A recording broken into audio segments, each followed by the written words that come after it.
The introductions of a series can make or break the entire series for a viewer. It creates reason why we should care about the conflicts that are eventually going to happen and the gravity of them as well. The audience connects with the cast this way as we slowly learn about who they are as people, what they value, and what their dreams and aspirations are.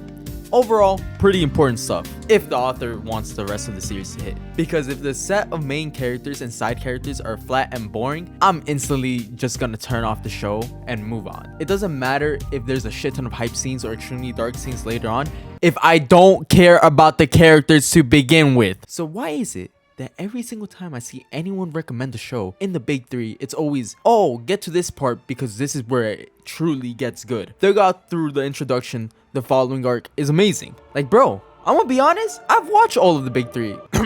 Except Bleach, I'm still currently watching that, but that doesn't matter. And every single time that I have started with one of them, I have always been met with, wait until Alabasta. That's when it gets good.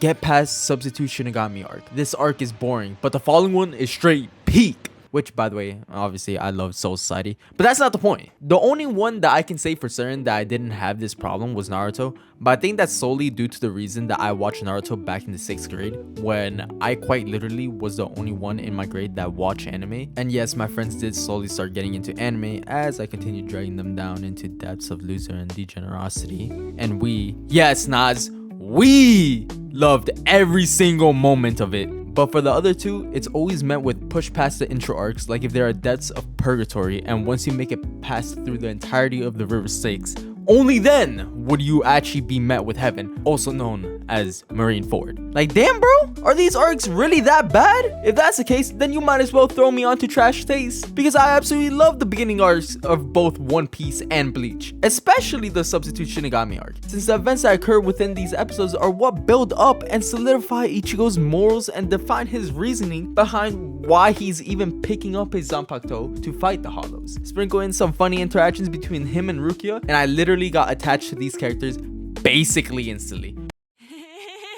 While I will recognize that some of these episodes' structures could feel very episodic in the beginning, it doesn't stray away from the main point of this arc, which is to build the bond for the viewer to the cast.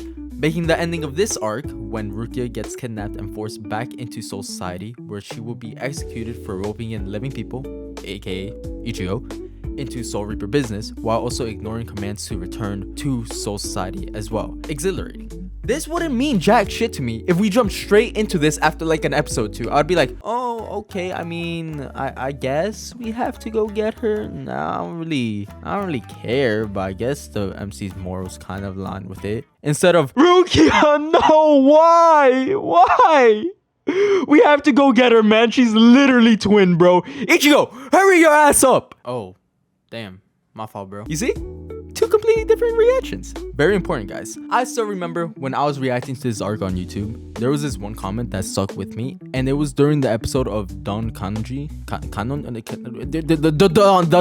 The Don dude. Anyways, throughout the episode, I was literally having the time of my life watching it, mostly due to the fact that I love the comedy in Bleach, as it's so unserious and sometimes random. I love it, man. But never did it cross my mind that these episodes were a waste or a struggle to get through. But I got this comment saying that I am a soldier due to me being able to get through these shitty first episodes.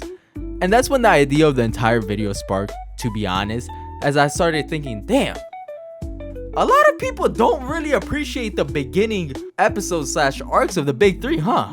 I wonder why. Hold up, why is that? And yes, it took me 5 months to actually sit down and write the script, edit, and upload, but I digress. It's a very similar thing with the East Blue Saga, since most people that I have seen when recommending One Piece, both in person and online, say it doesn't get good until at the very least Arlong Park. But I thought Romance Dawn, Orange Town, and Barate were also great arcs as well. The only arc that was a bit iffy about was Syrup Village arc, but that's mostly personal opinion of mine, since I have friends that disagree with me completely about that arc. But those arcs that I stated were all extremely enjoyable, and again, it does everything that an introductory arc / saga is supposed to do masterfully. Introduces the majority of the Straw Hats, details their hardships and sorrows that they have faced in the past, and clearly displays each one of their ambitions that motivate them to follow Luffy into the sea, all while still leaving room for more development and potential backstory in the future. For example, for Sanji, we only got a snippet of his childhood, and it isn't until Whole Cake Island that we find out the full backstory of Sanji,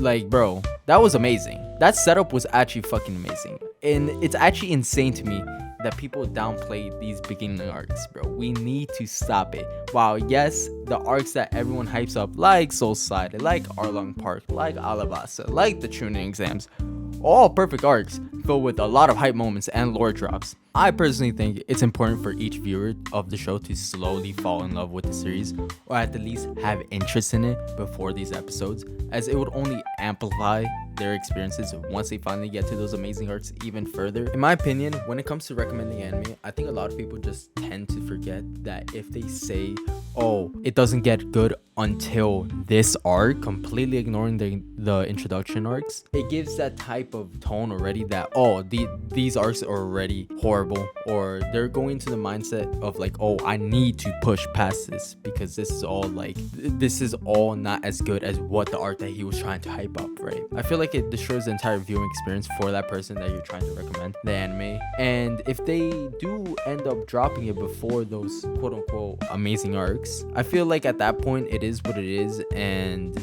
sure, you might say, oh, give until this point, but I feel like if, for example, One Piece, if they didn't like Romance Dawn, Luffy's backstory, if they didn't enjoy not a single bit of it, then at that point it just might not be the show for them. And I feel like that's okay. I feel like a lot of people tend to forget that this media is very subjective, and if they want to miss out, it is what it is. We finna be eating go with One Piece. Hey guys, so I want to take some time from this video to thank you all so fucking much for all the support recently, man. You guys are actually insane. We've almost already reached 400 subs in the span of only 4 videos, and every single time I've seen that we have hit a milestone this fast, I am genuinely speechless, man. Add on to the fact that most of you guys are wholesome as fuck too. I can't ask for a better community, man. I love y'all.